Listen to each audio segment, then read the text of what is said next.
Hello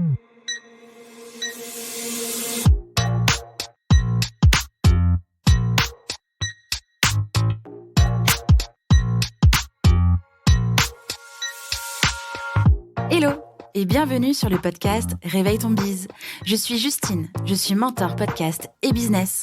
J'accompagne les entrepreneurs à développer un business qui leur ressemble grâce au Human Design et sans prospection grâce au podcast. Tous les vendredis à 6h, je vous dévoile un déclic, le mien ou celui d'un ou d'une invitée. Le déclic, c'est un moment où l'ampoule dans notre tête s'est allumée et nous a sortis de l'impasse dans laquelle nous étions. J'ai eu des déclics toute ma vie. Et vous aussi, j'en suis certaine. Alors, partager le déclic des uns fera sans doute décliquer les autres. Tous les vendredis à 6h, prenez votre dose de déclic aussi rapide que boire votre café pour continuer de réveiller votre bise. C'est l'heure du déclic. Bonne écoute! Pour cet épisode de Déclic, j'ai reçu Aline de The Bee Boost. C'est tout simplement la suite de l'épisode de lundi. Et je lui ai demandé de nous partager le déclic qu'elle a eu dans sa vie, qui a changé quelque chose et surtout qui lui a permis d'être la personne qu'elle est aujourd'hui. Je vous laisse découvrir son déclic qui est très très très intéressant et on se retrouve juste après pour échanger. La question. Attention, roulement de tambour. Il y en a eu plusieurs. Je pense que dans notre vie, on a tous plusieurs déclics, des petits, des gros, qui ont des impacts à court terme, long terme. Mais quand tu m'as posé la question, j'en ai un en particulier qui m'est venu en tête. C'est ce moment où j'ai décidé de passer sur The Bee Boost à temps plein et d'en faire mon métier. Alors qu'à l'époque, ça ne me faisait pas vivre. Clairement, ça devait me rapporter 100 € par mois, même pas. Mais où je me suis dit, OK, j'ai envie de changer de vie. J'ai envie de lâcher mon freelancing qui me rapporte entre 8 et 10 000 € par mois à l'époque et de me lancer dans cette aventure parce que j'y crois. Et ce déclic, il a eu lieu dans un séminaire en développement personnel. Anecdote de fou furieux, c'est-à-dire que je sais même pas pourquoi j'étais dans ce séminaire, je ne sais même pas comment j'ai atterri là-bas, c'est-à-dire que j'ai vu un live Instagram de la personne en question qui s'appelle toujours, le pauvre, qui s'appelle Franck Nicolas. J'ai acheté un ticket sur un séminaire dont je ne connaissais ni l'intervenant, ni la forme, ni le fond. J'avais jamais fait de séminaire en dev perso. Je m'y suis retrouvée 3 semaines plus tard. J'avais ramené une copine parce que j'avais trop peur d'y aller toute seule. C'est la première fois que je mettais les pieds dans un milieu comme ça. Et en fait, pendant ce séminaire, j'ai pris cette décision de plaquer mon freelancing et de passer à temps plein sur The Bee Boost sans savoir ce que ça allait donner. Personne n'y croyait autour de moi à l'époque. Et je me suis dit, c'est pas grave, moi j'y crois. J'ai envie de tester en tout cas jusqu'au bout, de me donner à fond et de voir ce que ça donne. Et voilà, 3 ans après. Qu'est-ce qui s'est passé lors de ce séminaire pour qu'il y ait eu cette lumière-là d'un coup ?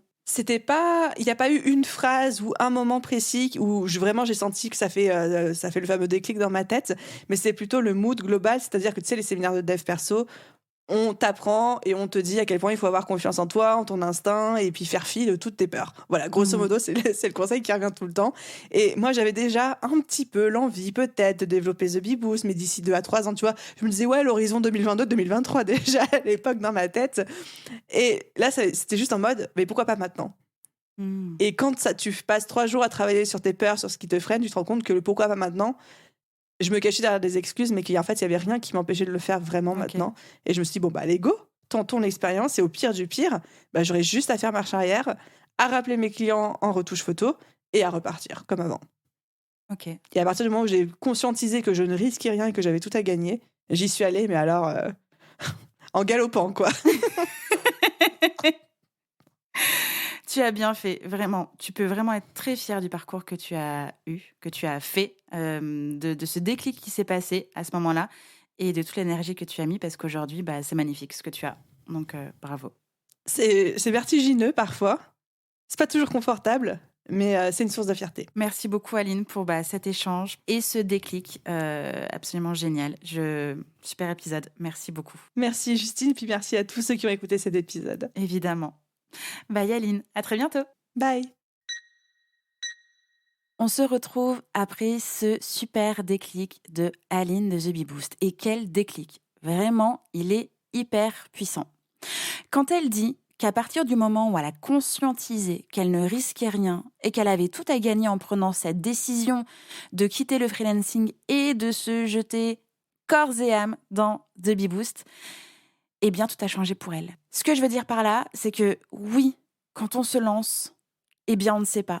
Quand on change des choses, on ne sait pas. Quand on pivote, on ne sait pas. Et c'est ça qui fait peur. Et en même temps, si on n'ose pas, on reste là où on est. Et est-ce que c'est pas plus désagréable et plus difficile de rester à l'endroit où nous sommes alors qu'en fait, on a envie d'aller ailleurs, alors qu'en fait, on veut mieux, différemment? Et puis, je voulais aussi souligner qu'elle indique que personne ne croyait à son projet, qui à l'époque était seulement un blog. Personne n'y croyait, mis à part elle. Et c'est ça qui est le plus important. C'est d'y aller, même si ça fait peur. C'est de croire, mais à fond, dans votre idée, dans votre projet. Et d'y aller, vraiment. Et effectivement, vous ne risquez rien. La Terre va continuer de tourner. Vous aurez toujours de l'air pour respirer. Et si vous restez là où vous êtes aujourd'hui, alors que vous avez envie de différent, envie de nouvelles choses, c'est là où ça va être difficile pour vous. Alors qu'au final, si vous faites, si vous osez, la route peut être difficile, mais la vue sera belle et vous allez apprendre énormément de choses, que ça réussisse ou non. Le mot de la fin, osez y aller. Rien ne va vous arriver de pire que de rester là où vous n'avez plus envie d'être. Alors go! On se retrouve vendredi prochain pour un nouveau déclic. Bye bye! Ça a décliqué pour vous grâce à cet épisode? Dites-le moi en me laissant un commentaire sur Apple Podcast. N'hésitez pas à partager ce déclic à une personne qui peut en avoir besoin. Retrouvez l'ensemble des informations du podcast en description de l'épisode ainsi que sur le site internet www.justinarma.com. Si vous souhaitez partager un déclic ou participer au podcast, rien de plus simple, écrivez-moi à l'adresse hello@justinarma.com. Abonnez-vous à Réveille ton Biz pour ne rien rater sur votre plateforme d'écoute préférée. En plus, ça m'aide à rendre visible le podcast et à le soutenir. Je vous souhaite une belle fin de semaine et on se retrouve vendredi prochain pour un nouveau déclic. Ciao, ciao!